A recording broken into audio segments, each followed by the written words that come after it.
ফেনী, কুমিল্লা, নোয়াখালী, হবিগঞ্জ সহ বিভিন্ন জেলার মানুষ পানিবন্দী অবস্থায় জীবনযাপন করছে।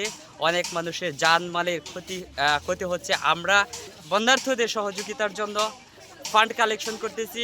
একটা টিম আমরা সুনামগঞ্জ থেকে হবিগঞ্জে পাঠিয়েছি। সেখানে হচ্ছে বন্যার্থ যারা আছেন তাদেরকে ত্রাণ সহযোগিতা করছেন, আর আমরা এখানে হচ্ছে ফান্ড আরও কালেকশন করতেছি।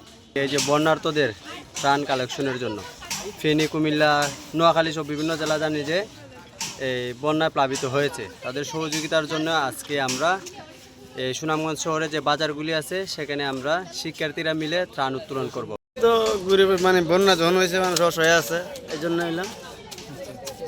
আমরা তো গরিব মানুষ, কে দেবো না দেয়, তখন যে টাকা দিয়েছি এটা তো টাকা না, টাকা অনেক কিছু দিতে হবে, আমরা দিতে পারি না বাবা, দিতে পারলে তো দিতাম, দেওয়ার মতো তো ঠিক নাই। তাও যে একটা ব্যবসা করে খাই আমরা, এটা তো ছোটোখাটো একটা ব্যবসা।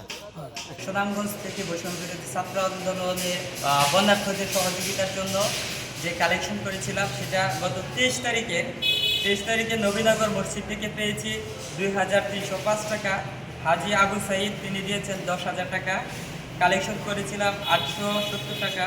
মুদাসির ভাই 1000 টাকা, নুমান 1000 টাকা, শহীদুল ভাই 1000 টাকা, ছাত্রদলের শিক্ষার্থী থেকে 15,000 টাকা, বিকাশ থেকে 2,200 টাকা। তো 23 তারিখের মোট ছিল 33,375 টাকা। আর আজকে 24 তারিখ বরপাড়া কালেকশন থেকে এখানে পেয়েছি 9,432 টাকা। আর বাজার সহ বিভিন্ন জায়গায় কালেকশন করে পেয়েছি 39,315 টাকা।